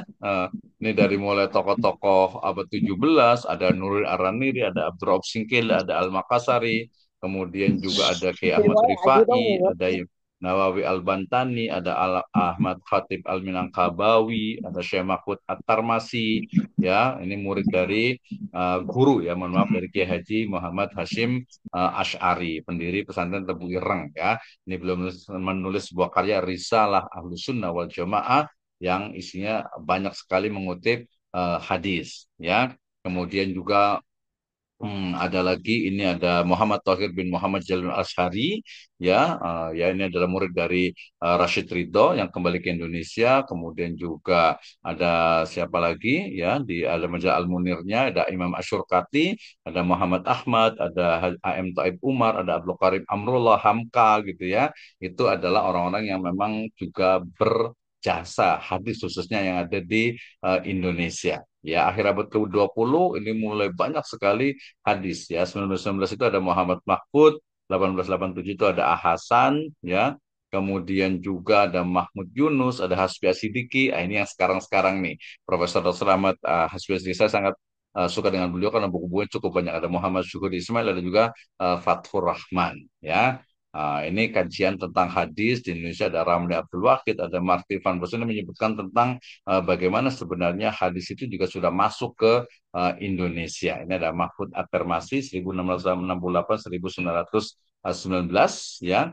Ini orang Indonesia yang menulis tentang hadis. Ada Syekh Nawawi Al-Bantani sebagai ulama besar dari Banten yang bukan hanya masalah fikih, bukan hanya masalah akidah, tetapi juga beliau juga membahas tentang hadis. Nah, pas ya jam 9 nih ya. Kita kasih bonus lah 15 menit nih ya. Sampai sini, any question? Ada yang mau bertanya terkait dengan hadis? Jadi kesimpulan dari materi saya itu adalah bahwasannya ketika kita belajar ekonomi syariah, maka mau tidak mau karena ekonominya menggunakan kata syariah, syariah itu adalah istilah lain dari Islam, maka kita harus belajar tentang sumber dari Islam. Sumber dari Islam itu adalah Al-Quran, hadis. Ya, setelah itu ada dalil hukum Islam, yaitu ijma, qiyas, ya dalam bentuk fatwa, ya kemudian ada qaulus sahabi, ada saddu dzari'ah, ada istihsan, ada istishhab, ya ada lagi al-urf, al-ada, muhakkamah. Ya, Oke, silakan. Ini question ada yang mau bertanya atau mungkin belum paham terkait dengan hadis ini. Ya, silakan. Nanti kita langsung ke prakteknya ketika ada hadis tentang rohan gadai, ada hadis tentang baik jual beli, ada hadis tentang produksi, ada hadis tentang ada ayat dan hadis tentang distribusi, ada ayat dan hadis tentang konsumsi, ada ayat dan hadis tentang pasar, ada ayat dan hadis tentang uang, ada ayat dan hadis tentang misalnya mudoroba, musyarakah, kemudian muzaroah, kemudian musakat, dan yang lain. Okay, please, if you have question, let's discuss about ayat, al-Qur'an, and hadis episode al-Islamiyah. Silakan. Ada yang mau bertanya? Enggak. Kita kasih waktunya deh. Kalau enggak tadi tadi saya pernah cerita sampai jam 9, boleh juga. Al-Ahriki Hanafi mana? Boleh kelihatan atau agak gelap nih? Silahkan. Atau Iya enggak Pak, Pak Selamat boleh juga. Siapa dulu nih? izin bertanya Pak, boleh? Boleh lah, 10 pertanyaan kita layanin. Silahkan. Izin bertanya Pak, tadi Ya, kan silahkan. dijelaskan tentang ilmu hadis itu kan ada sanad, matan, dan perawinya yang tadi dikasih contoh. eh, Mhm. saya mau menanyakan terkait hadis doif eh, atau hadis palsu ya Pak ya. Mhm. Eh, Kenapa bisa ada hadis palsu? Terus kalau dari segi contoh, eh, ada nggak sih Pak contohnya yang bisa dijelaskan kayak tadi kan, eh, misalkan ada sana, terus isi matanya apa, perawinya, apakah nggak sikoh atau gimana? Contoh dari hadis palsu itu sendiri Pak. Oke, terima kasih Pak Ya, terima kasih Pak. Riki Hanafi ya. Ya Pak. Mm-mm. Baik, menarik nih pembahasannya dan itu biasa pasti selalu akan ditanyakan nih ya. Selalu akan ditanyakan terkait dengan apa tentang berbagai riwayat gitu ya, berbagai apa seorang nyebut itu hadis gitu ya terkait dengan misalnya aktivitas ekonomi ya, kemudian juga aktivitas bisnis gitu ya, aktivitas kegiatan-kegiatan yang lainnya. Nah, baik, kita lihat nih ya. Jadi pertama dulu tadi pertanyaannya, kenapa muncul hadis ya, doif dan maudhu ya? Begini, yang namanya hadis itu hadis sahih, berarti hadis yang memang yang benar, yang datang dari Nabi ya. Kemudian yang kedua ada hadis hasan, hadis yang baik, artinya itu datang dari Nabi juga, tapi kualitasnya di bawah yang sahih ya. Kemudian di bawah yang hasan itu ada hadis yang doif, yang lemah. Lemah ini biasanya karena rawinya itu suka berdusta atau rawinya itu dia istilahnya itu pelupa atau mungkin sudah tua ya dan lain sebagainya. Nah, itu ya. Kemudian ada hadis palsu. Nah, tadi saya katakan hadis palsu itu ya bukan hadis, tetapi riwayat yang kemudian dibuat oleh orang-orang yang tidak bertanggung jawab yang ingin merusak Islam dari dalam.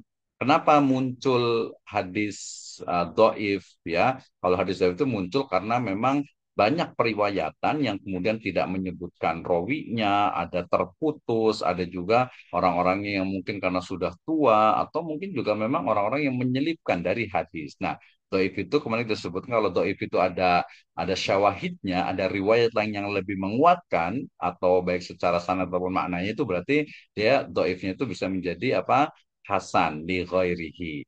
Sedangkan hadis yang maudhu, yang palsu gitu ya, nah maka itu dia bukan hadis. Kenapa? Riwayatnya tidak ada, bahkan rawinya itu tidak ada. Di antaranya ada buku tentang misalnya silsilah hadis doif wal maudhu'ah gitu ya, hadis yang riwayatnya itu apa palsu. Misalnya apa nih ya? Langsung ke pertanyaan. Ada sebuah riwayat nih dikatakan bahwasannya al-bandinjanu lama ukilalahu ya. Nah, dikatakan apa? Terong itu berkhasiat sesuai dengan niat yang memakannya. Jadi ada riwayat yang tentang kalau orang makan terong itu maka sesuai dengan niatnya. Nah, hadis ini ya Ini bukan hadis ya, riwayat ini palsu, batil, bahkan bertentangan. Ya, ini disebutkan oleh penulis kitab Al-Lali bahwasanya hadis ini batal karena tidak ada contohnya. Ya, tidak ada contohnya. Kemudian juga kenapa hadis ini muncul? Karena agak-agak mirip dengan apa ma'u zamzam lama syarobalah. Ya, air zam-zam itu khasiatnya sesuai dengan niat orang yang meminumnya. Itu benar, ya. Jadi riwayat air zam-zam itu, ya, istilahnya itu seperti niatnya itu apa? Orang yang minumnya itu dia sesuai dengan apa? Sesuai dengan niatnya, ya. Air zam-zam, ya, itu sesuai dengan niatnya. Tapi kalau balzinjan, ya, kalau terong itu nggak ada, ya. Jadi khasiat air zam-zam itu sesuai dengan niat dari orang yang meminumnya. Tapi kalau makan terong gitu ya, itu bukan sesuai dengan niatnya. Nggak ada. Kanjeng Nabi Muhammad SAW tidak pernah bicara tentang keutamaan dari memakan terong misalnya. Nah, itu contoh yang pertama, itu berarti bagian dari apa? Bagian dari konsumsi ya. Kemudian ada juga nih riwayat yang lainnya juga al-bazijan syifa'u wala da'afih. Terong adalah obat yang tidak ada penyakit di dalamnya. Terong adalah obat dan tidak ada penyakit di dalamnya. Ya, jadi macam terong itu kan. Jadi fadilah-fadilah yang riwayat itu nggak ada, itu boleh dicari dan memang nggak ada riwayatnya gitu ya. Itu jadi itu batil. Nah, dikatakan bahwasannya hadis ini riwayat dari Ali bin Zairik dan ini tidak benar ya. Karena apa? Karena hadis dari siapa? Abu Ali bin Zairik ini termasuk yang dia adalah orang yang zindik ya, orang yang zindik. Nah, itu juga menunjukkan betul ya, nanti kaitan-kaitan pokoknya yang masa Nabi bicara tentang terong sih gitu ya. Kalau ada riwayatnya benar ya boleh dilihat gitu ya, tapi kalau memang nggak benar ya kita nggak boleh ngambil dari riwayat yang ada. Nah, contohnya lagi misalnya riwayat tentang apa, di sini itu disebutkan sebuah riwayat nih, al hadisu fil masjidi ya kulul hasanati kama tak kulul bahaimul hasisha. Ya, percakapan pembicaraan al hadis tadi ya, jadi bukan hadis itu tapi pembicaraan pembicaraan dalam hadis, pembicaraan dalam hadis ya. Percakapan pembicaraan dalam masjid itu akan memakan menghapus pahala kebaikan seperti binatang ternak yang memakan rumput ya. Nah, riwayat ini dia lemah ya. Bahkan dia itu palsu ya. Imam Al-Iraqi menyebutnya bahwasanya riwayat ini adalah palsu dan tidak ada asalnya ya. Tapi bukan berarti nggak boleh, harus boleh baca, jadi bercakap-cakap di masjid itu ya ya boleh gitu ya. Ya, tapi yang penting ada di sisi riwayatnya, itu yang yang ketiga. Satu lagi nih dikatakan apa? Qalilut taufiki khairun min kasiril akli. Taufik yang sedikit lebih baik dari ilmu yang banyak. Gitu ya. Nanti banyak banget lah hadis-hadis yang kaitannya dengan apa? Riwayat yang palsu. Misalnya nih kemarin ketika Ramadan ya. Misalnya di Ramadan itu adalah apa? Sebutkan apa? Ini riwayatnya dhaif sih. Naumus shaimu ibadah wa sumtuhu tasbih wa du'auhu mustajab wa amaluhu mudha'af. Tidurnya orang berpuasa adalah ibadah. Ini bener nggak nih ya? Nanti boleh dicari tuh. Ini jadi kita menikah. Jadi kalau makanya kalau orang muda tidurnya aja ibadah kalau orang puasa gitu. Riwayatnya itu sebenarnya dia lemah gitu ya. Dia lemah. Jadi wah kan kalau puasa tidur itu ibadah gitu ya. Ya tidak, kalau keseringan tidur ya nggak masuk ya, bukan ibadah lah gitu ya. Orang tidur terus gitu kan ya ketika Ramadan misalnya. Ini riwayatnya juga tadi lemah. Ini riwayatnya dari Imam Al-Baihaqi dalam So'abul Iman ya, tapi ditahrij oleh Al-Hafidh Al-Iraqi ya, bahwasanya riwayatnya ini dhaif ya. Riwayatnya ini dhaif ya. Ada juga riwayat yang lainnya yang juga di sini juga riwayatnya juga lemah. As-shaimu fi ibadati wa in kana raqidan ala firashihi. Orang yang berpuasa itu senantiasa dalam ibadah meskipun sedang tidur di atas ranjangnya. Jadi kalau kita sering dengar mungkin ada sebagian dai yang menyebutkan tidurnya orang berpuasa itu ibadah. Nanti mungkin dicari ada beberapa riwayat yang doif, nanti yang lemah, nanti kita bisa cari lagi. Biasanya riwayat-riwayat yang palsu itu, ya, yang maudhu tadi yang ditanyakan itu ya, itu seringnya adalah biasa dari keutamaan-keutamaan. Misalnya ya, kita tahu munculnya tadi sebab dari munculnya hadis palsu, riwayat palsu itu adalah munculnya dari kalangan Syiah, Rafidhah, ya, kemudian juga dari kalangan Mu'tazilah, dari kalangan Qadariyah, dari kalangan Jabriyah, ya. Di situ nanti masuk ke dalam ya kaitan dengan apa al-firaq. Nanti harus banyak belajar nih gitu ya. Itu pentingnya kita memahami ya. Jadi kita menggunakan hanya hadis yang sahih ya, kemudian hadis yang hasan ya, kalaupun dhaif itu untuk fadhailul amal sebagian membolehkan ya, tapi kalau yang maudhu yang palsu tidak boleh ya, karena itu bukan hadis ya. Jadi bukan hadis itu adalah riwayat yang bukan dari Kanjeng Nabi Muhammad Shallallahu Alaihi Wasallam. Itu ya Riki ya. Jadi nanti cari di internet itu banyak sekali. Bukan berarti ini berarti gurunya itu Google dong. Sebenarnya enggak juga gitu ya. Kenapa? Karena kita cari sumbernya, referensinya. Oh, silakan mau komentar. Gimana Riki? Mm-mm. Silakan. Cukup Pak, cukup. Cukup ya. Ya, Intinya kita harus banyak belajar, gitu ya. Banyak belajar. Jadi intinya kalau di Indonesia sih banyaknya hadisnya itu ya sahih, kemudian hasan, gitu ya.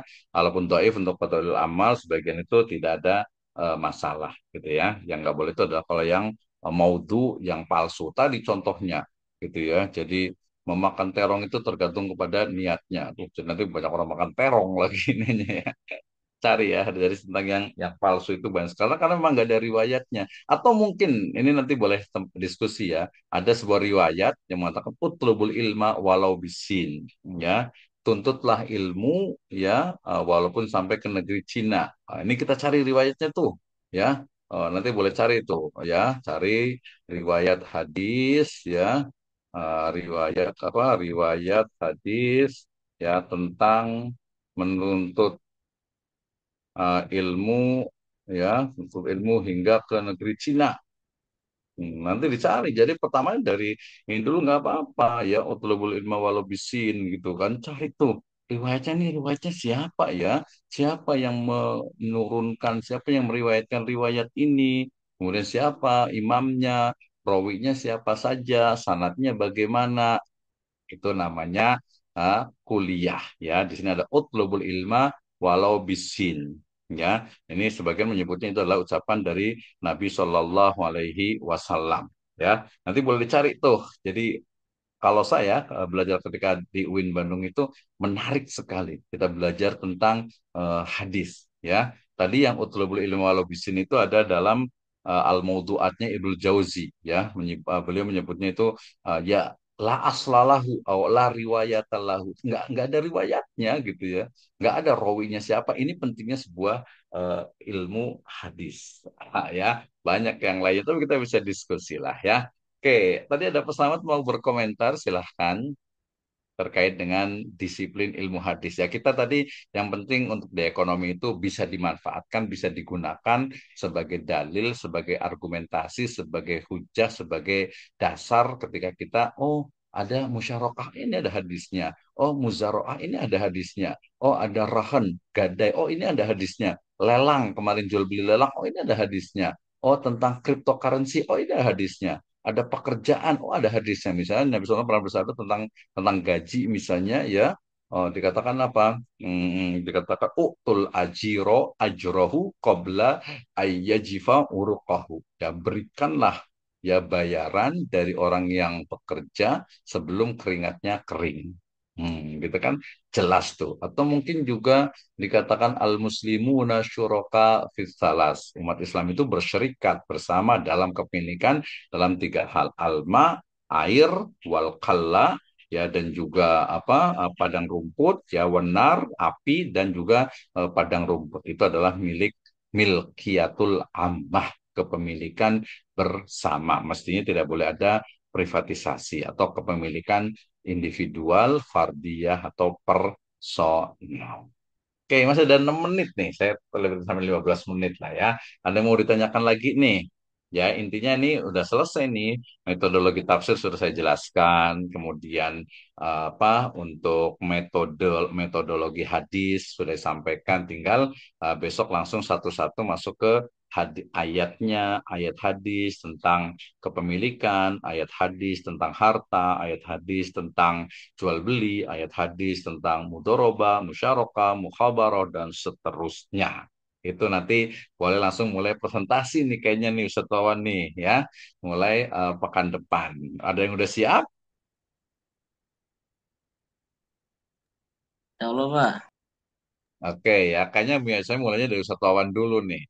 Nanti kalau apa istilahnya itu kurang paham, nanti boleh ditanyakan, bukan ditanyakan, boleh lihat di YouTube saya yang ayat hadis ekonomi dan juga tadarus ayat dan tadarus muamalah dan ekonomi syariah. Tapi yang di syahadat, sajian ayat dan hadis muamalah ekonomi syariah kurang lebihnya seperti itu simple. Termasuk juga nanti saya akan kasih challenge ya untuk semua mahasiswa membuat video ya cukup 3 sampai 5 menit membacakan satu ayat, satu hadis, kemudian menjelaskan dalam 2 atau 3 menit ya. Nanti kita akan bagi-bagi termasuk mungkin yang offline terutama nih gitu ya, yang offline dan yang online maksudnya. Kalau yang offline nanti ada waktu di mana buat apa namanya video 30 menit silahkan mau di mana saja di sekitar kampus. Nanti baru balik lagi.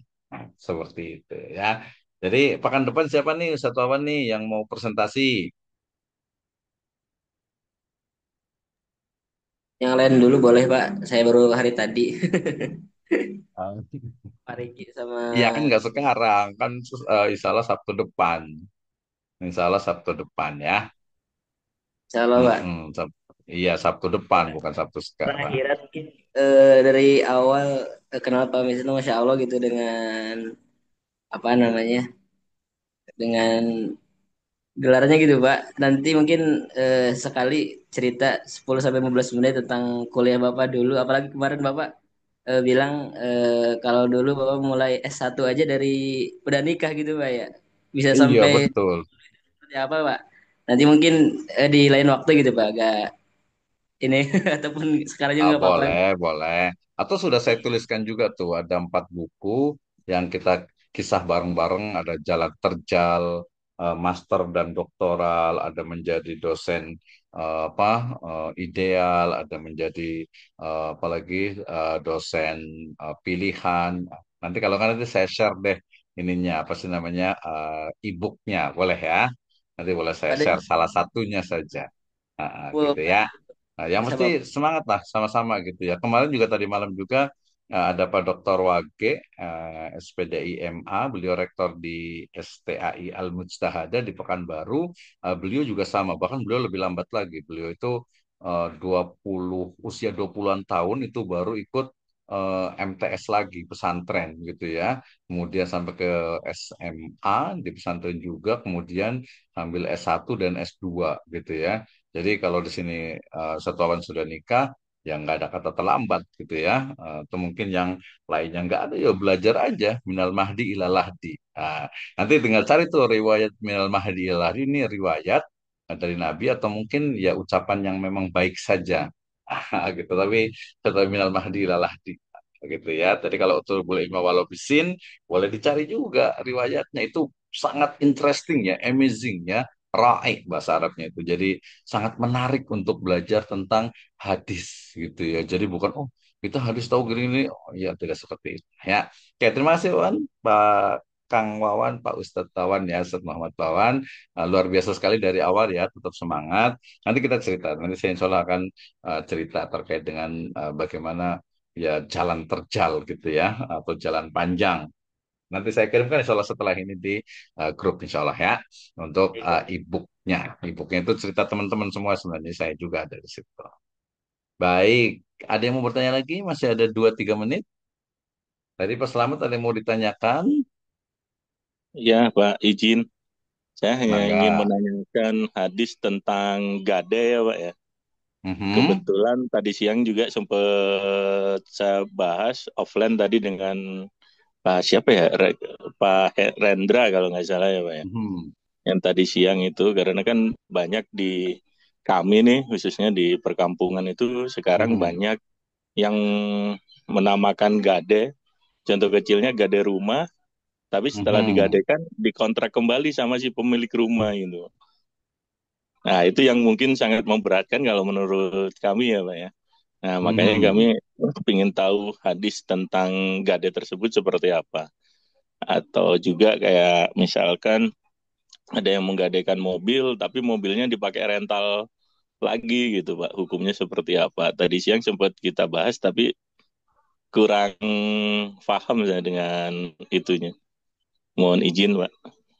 Oke, baik. Terima kasih ya untuk pertanyaannya. Jadi simpel sebenarnya, ya. Simpelnya ada sesuatu yang memang sudah baku, sudah pasti, dan ada sesuatu yang sifatnya itu dinamis, dynamic, ya.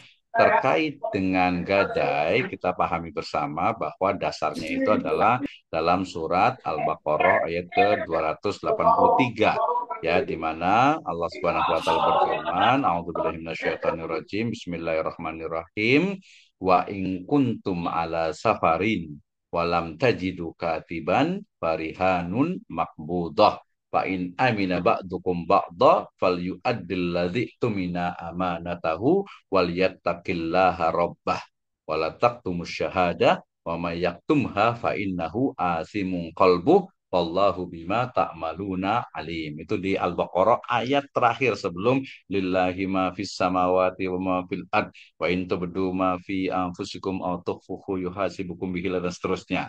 Ya, jika kamu dalam perjalanan dan bermuamalah tidak secara tunai, ya, sedangkan kamu tidak memperoleh seorang penulis, maka barang tanggungan yang dipegang itu sebagai piutang, sebagai jaminan. Tapi kalau kamu saling percaya sebagai yang lain, maka hendaklah yang dipercayai itu menunaikan amanatnya dan utangnya, dan hendaklah dia bertakwa kepada Allah Subhanahu wa taala, dan janganlah kamu para saksi menyembunyikan persaksian.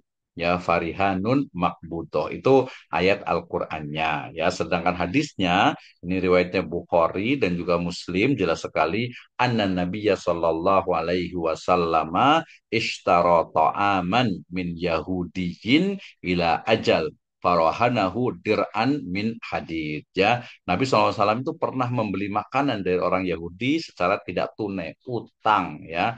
Nabi itu utang ke orang Yahudi, ya, makanan gandum, lalu beliau SAW itu kemudian menggadaikan atau memberikan gadaian berupa dir'an, baju besinya. Riwayat yang lainnya menyebutkan baju besi itu menjadi tetap di orang Yahudi sampai beliau itu wafat. Ya, ini riwayatnya Bukhari juga, tuh pia Rasulullah sallallahu alaihi wasallam wa dir'uhu marhunatun inda Yahudiyin bisalasina so'an minasyair.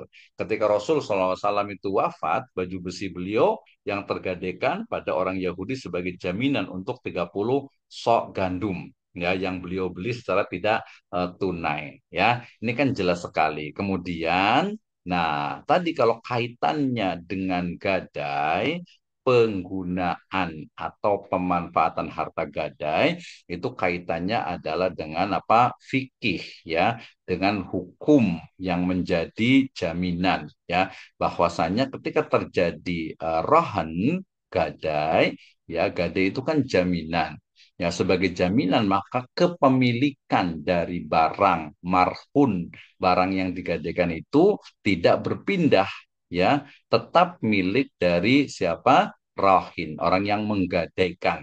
Karena milik dari rohin, maka murtahin, orang yang menerima barang gadaian itu tidak boleh, ya, menggunakan, tidak boleh. Dasarnya apa? Ya, dasarnya tadi bahwasanya innama amwalukum wa auladukum ya haramun alaikum. Harta kalian itu, ya, harta orang itu tidak tidak boleh dipakai, tidak boleh dimanfaatkan tanpa seizin, tanpa keikhlasan. Kan Pak dosen kan dia izin ikhlas kata siapa? Ya ketika misalnya seorang miskin punya sawah, kemudian sawahnya digadaikan karena butuh uang, kemudian uangnya apa sawahnya itu kemudian digarap. Ini banyak nih di daerah mana deket-deket yang helikopter situ ya Semplak kemudian Ranca Bungur. Kebetulan ada teman disertasi tentang gadai itu ya. Jadi dari sisi kepemilikan itu tidak berpindah karena kepemilikan tidak berpindah, otomatis hasil dari kepemilikan itu ya tidak boleh haram dimiliki oleh murtahin orang yang menerima gadaian. Nanti ada di fikih muamalah Pak Slamet, tenang saja ya. Jadi kalau tanya hadisnya, ayatnya itu sudah sangat clear sekali. Terus gimana di masyarakat ya? Nah kita lihat ya tadi kalau di Ranca Bungur Bogor Barat itu Bogor Barat ya. Nah, Ranca Bungur lah, Kecamatan Ranca Bungur situ ya sebagian besar. Sebenarnya banyak sih di Pamijahan juga ada, ya sama Jasingan sana juga ada. Jadi orang punya sawah, kemudian butuh uang, akhirnya utang uang, kemudian digadaikan. Sama juga motor. Butuh uang, menggadaikan motornya dipakai buat ngojek atau mungkin disewakan lagi tadi gitu ya. Nah, terus gimana? Ya hukumnya nggak boleh. Gimana biar boleh? Biar boleh nanti akadnya berarti jangan gadai gitu ya. Akadnya itu jangan gadai. Sekarang ada dari sisi bisnis. Nah, ini yang tadi yang ininya ya, yang baku, yang kot'i sudah jelas dia tidak berubah rohnya. Tapi ada perubahan dari sisi akadnya. Oh yaudah akadnya berarti dirubah. Nanti ada yang namanya jual dengan niat membeli kembali. Ini banyak di teman-teman properti, ya. Saya punya rumah, harganya murah aja lah ya 100 juta misalnya. Kemudian saya butuh uang nih, ya 50 juta. Oke. Gimana dong? Ya udah gadaikan rumah saya. Enggak boleh kalau digadaikan uang rumah itu tidak boleh diapa-apakan dan tidak boleh ada ziyadah. Kalau ziyadah ada tambahan berarti riba, ya. Nah, berarti gimana caranya? Bukan makalin ya, bukan juga khilatul fiqh tidak, tetapi ya gimana caranya? Ya kita berarti ya udah sini rumahnya dibeli 50 juta, nanti dalam jangka waktu berapa nanti dijual lagi. Nah, itu ada juga tesis dari teman juga di tes dia terkait dengan jual dengan niat membeli kembali karena kebutuhan itu salah satu solusi dari agar tidak terlilit atau tidak terjebak kepada gadai yang diharamkan. Sebenarnya bukan gadai yang diharamkan, tapi memanfaatkan barang gadaian ya atau marhun ya apalagi mendapatkan keuntungan lebih dari marhun tersebut tanpa keikhlasan, tanpa kesepakatan la taqulu amwalakum bainakum bil batil karena itu termasuk dari akad yang batil. Nah, itu ya. Oke, kalau belum jelas boleh tanya lagi, satu kali lagi nanti kita bisa lanjut di kapan-kapan. Iya, kebetulan kan sekarang itu lagi musim ya Pak ya, apalagi di Hmm. perkampungan. Jadi kita pemilik rumah nih Pak digadaikan ke Bapak misalkan. Dan Mhm. itu dikontrak lagi sama kita gitu Pak. Ya, yang mengontrakan siapa? Jadi dikontrak lagi sama si pemilik rumah lagi gitu Pak. Bahkan Hmm. sampai Oh, si berarti pemilik bukan rumah. Iya, bukan jadi yang punya utang itu bukan ya, bukan yang punya piutang ya. yang punya piutang gitu Pak. Dikontrak lagi sama yang punya piutang gitu. Jadi misalkan saya Ah, nih menggadaikan rumah ke Bapak. ya, baru saya Iya kan? kontrakan kan. Nah, ke saya gadaikan ke Bapak, tapi saya Mhm. kontrak kembali gitu. Karena mungkin nutupin aib biar nggak malu harus keluar dari rumah satu mungkin kan. Ya banyak faktor yang lainnya Iya. mungkin Pak ya. Oh, Nah, maksudnya kontrak itu yang bukan dikontrakan, tapi mengontrak kembali dari rumah yang digadaikan, yang gitu ya. digadaikan gitu. Itu Jadi akadnya itu sama lebih sih. banyak yang seperti itu gitu soalnya Pak. Ya, betul. Itu sama gitu ya. Itu sama itu sebenarnya ujung-ujungnya sebenarnya tadi sebenarnya hanya utang saja gitu. Jadi akhirnya tuh murtahin orang yang punya piutang, ingat bukan orang yang punya utang ya. Orang yang punya piutang, orang yang menerima gadian itu mendapatkan keuntungan dan keuntungan itu ya termasuk riba, tidak diperbolehkan gitu ya. Nah, makanya tadi ada salah satu solusinya menjual dengan perjanjian niat kembali. Itu dalam fikih ya ada sedikit perdebatan lah gitu ya. Tapi itu Iya. terhindar dari ziyadah tambahan pada utang kan itu utang ya. Saya balik nih, saya punya rumah harganya 100 juta. Kemudian saya gadaikan nih, saya butuh nih 75 juta nih Pak Slamet nih. Sini uangnya 75 juta gitu kan. Kemudian nih rumahnya saya gadaikan. Oh, tapi kan saya nggak mungkin keluar. Ya udah deh, saya ini aja deh, anggap aja saya kontrak lagi ke Pak kontrak. Slamet nih, saya bayar tiap bulan Ya, sekian. Nah, itu jelas sekali itu tidak boleh gitu ya. Karena itu ada tambahan pada akad utangnya. Dan soalnya rumah itu tadi yang contoh dari saya itu rumah itu tetap milik saya, bukan milik Bapak gitu. benar. Saya ujung-ujungnya kan karena mau berpikirnya, oh ini rumah sendiri dan sebagainya, akhirnya kontraknya nggak bayar juga, akhirnya makin bertumpuk-bertumpuk dan sampai diambilnya sama si pemegang gade kan gitu, Pak. Dan Ya, itu sekarang betul. lagi marak di kampung-kampung seperti itu permasalahannya Hmm, gitu. betul, Makanya betul. dari Ya itu yang tadi juga kita mm, pertanyakan tuh biar kita bisa lebih paham ya Pak. Kebetulan kan saya ketua RW juga, jadi kalau mengurusi masalah-masalah betul. seperti ini juga kita minimalnya bisa menjabarkan gitu loh Pak. Betul, betul. Nah, ya, tadi kalau tadi contohnya rumah, yang sekarang kalau tadi yang di Ranca Bungur itu sawah gitu ya.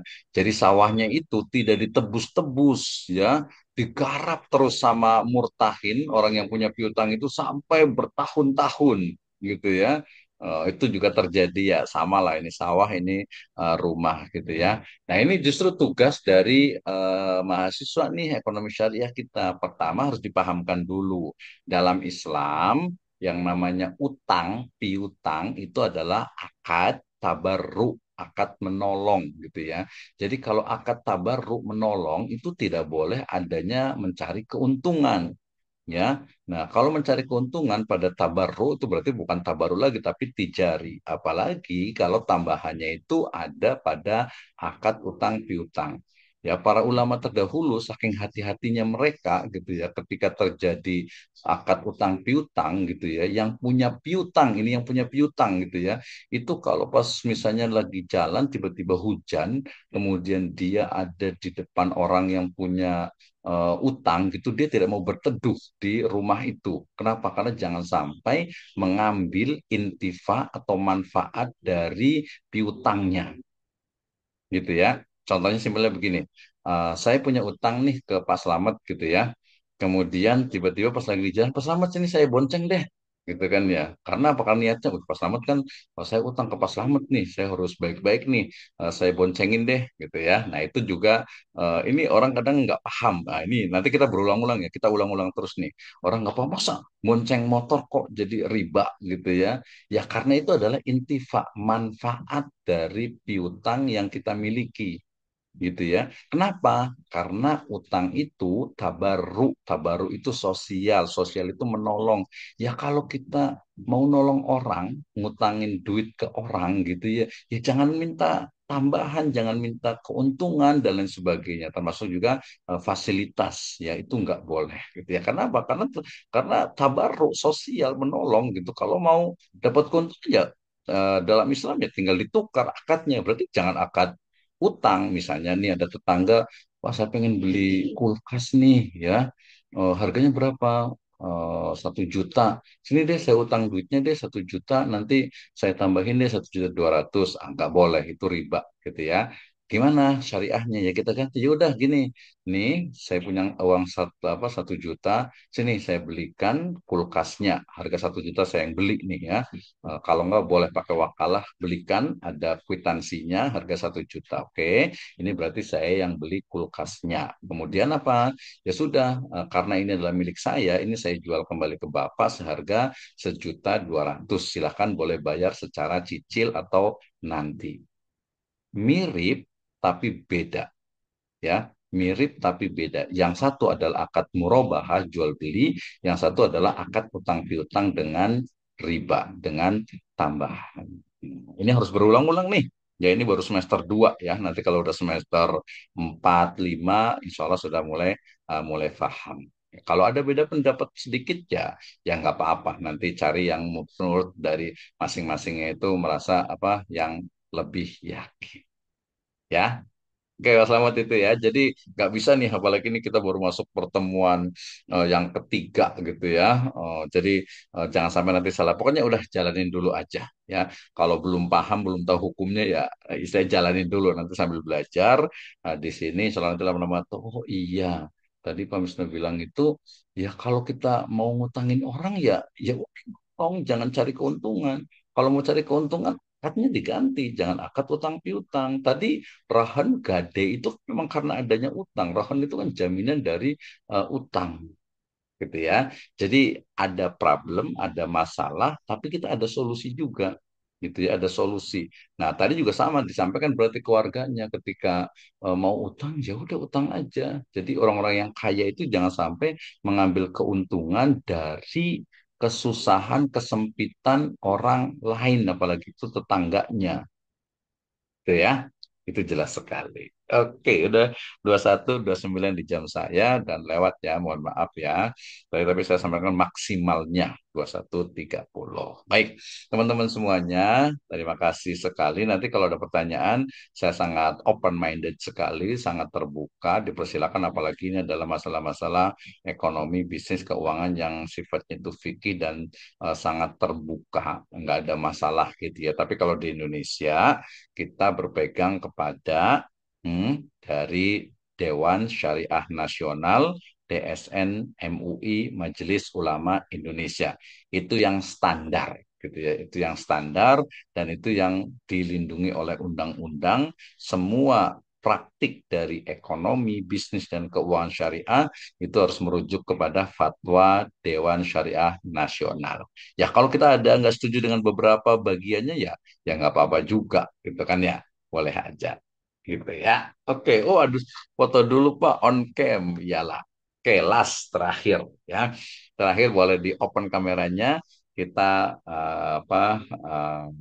print screen. Terima kasih Pak Slamet nih, luar biasa ya.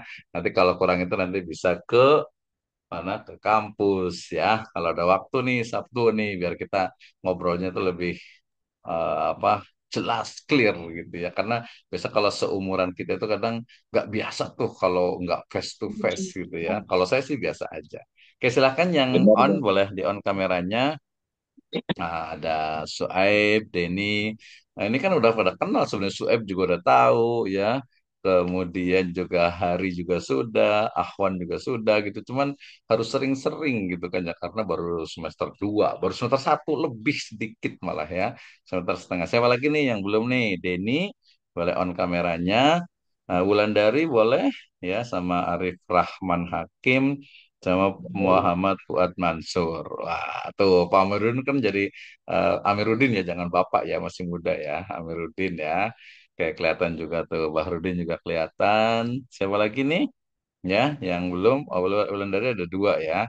Denny Kusmana dengan Muhammad Fuad Mansur, silahkan. Ya, oke Wulandari nggak apa-apa begitu ya. Terima kasih. Wulandari harus semangat nih. Ada temennya tadi, Alma kemana ya? Nggak ada kabarnya nih Alma nih. Jadi harus semangat, harus belajar ya. Mm-mm. Siapa lagi yang belum nih? Denny Kusmana dengan Muhammad Fuad Mansur dengan Arif Rahman bisa? Tunggu nih, ayo. Lagi on nggak nih? On ke tak on nih ya. Oke ya, nggak apa-apa lah, kita izin ya print screen ya. Saya print screen juga, bahkan kalau mau print screen juga boleh. Yang lain juga boleh buat kenang-kenang. Ini saya rekam juga, nanti lihat di YouTube saya ya. Yang lain juga ayat hadis ekonomi saya juga ngajar juga di UPN Veteran Jakarta. Itu ada di YouTube saya. Denny, Fuad Mansur dengan Arif bisa open kameranya, silahkan. Gak bisa mungkin Oke, Pak mudah-mudahan sih belum tidur nih kayaknya nih ya. di tempat tidur. Oke, sebentar saya print screen dulu. Oh, udah saya tutup ini ya. Tapi udah saya print screen sih. Sekali lagi lah. Sekali lagi ya, biar ini. Aku ini biasa agak lama dikit. Satu, dua, tiga. Oke. Hatur nuhun kasadayana. Terima kasih semuanya. Insya Allah kita lanjutkan di pertemuan yang akan datang. Ya, mudah-mudahan bisa offline yang lainnya gitu ya. Kalau nggak nanti seperti kemarin kita hybrid. Alhamdulillah kita tutup dengan hamdalah dan doa kafatul majelis. Alhamdulillahirabbil alamin. Subhanakallahumma wa bihamdika asyhadu an la ilaha Asyhadu illa an la anta ilaha illa astaghfiruka anta wa atubu astaghfiruka wa ilaik. atubu ilaik. Wallahu muwaffiq ila aqwamit thoriq wa billahi taufiq wal hidayah. Wassalamualaikum warahmatullahi wabarakatuh. Waalaikumsalam.